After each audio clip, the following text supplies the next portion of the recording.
What are the main challenges for the agricultural sector in your country? Well, one of the main challenges facing our agriculture is the aging population. The average age of our farmers is between 55 and 60 years old.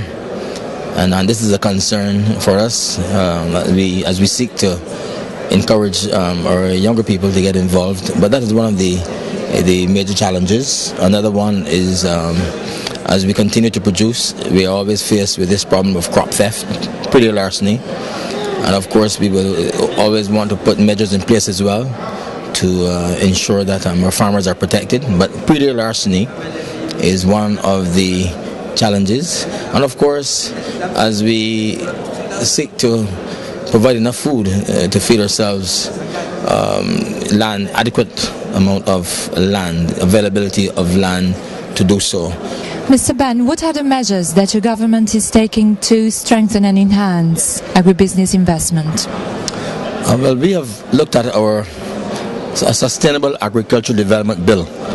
This bill is being formulated. It is in a stage where it shall go before Parliament either before the end of this year or very early in the year 2010, our Sustainable Agricultural Development Bill. We are also amending the Predator Larceny Act.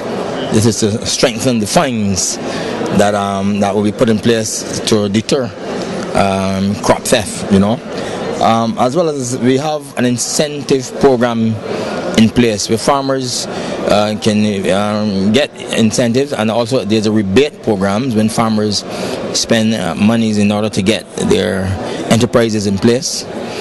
We recognize that our young people, if they're going to get involved in agriculture, in trading as well, and they wouldn't want to go back to the old practices. So we are looking at greenhouse technology, hydroponics, and any other new forms of technology, including the computer, of course, to embrace our young people. We are going to be concentrating very much on farmer training. This has to be continuous. There are always new technology, the new seeds, the new fertilizers, the new insecticides, and the new pests as well. So we have to be at the cutting edge. So we're going to continue with our farmer training program. And of course, we have embarked on a youth in agriculture program, youth in agriculture. We have just strengthened our 4-H or foundation. We're looking at institutional strengthening those institutions that support agriculture. 4-H. We are strengthening 4-H clubs in primary and secondary schools. We believe that a modern commitment to agriculture will or should originate at that level in the primary schools. So we are strengthening the establishment of 4-H clubs in the primary and secondary schools. We are also strengthening our marketing corporation, our Barbados Agricultural Development and Marketing Corporation, which is a statutory corporation of government. We are also strengthening the farmers organization, the Barbados Agriculture Society, and any other organizations that support our agriculture in Barbados. As I said, we've established a youth in agriculture program, and we'll continue to move towards that. Which is the role of international cooperation in the development of the agricultural sector? In the past, we've been very fortunate to have very close working relationships with FAO and the Inter-American Institute for Cooperation in Agriculture, IICA. And we will continue to ensure that we benefit from their involvement through technical cooperation.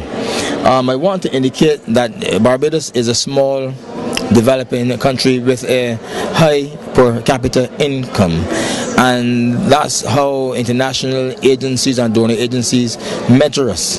So we want to say to them that high per capita income does not equate to development. So we don't want to be graduated out of their window or to have the doors shut on us to access the funds. So we need donor support. Despite our high per capita income, we are still a developing country, and we want to say to ICA and to FAO and to any other international organization which has direct or indirect involvement in agriculture to continue to embrace countries such as Barbados that are small in size but are still developing their agricultural enterprises. Thank you very much, Mr. Benn, for your kind availability. Thank you. You are very much welcome. You're welcome.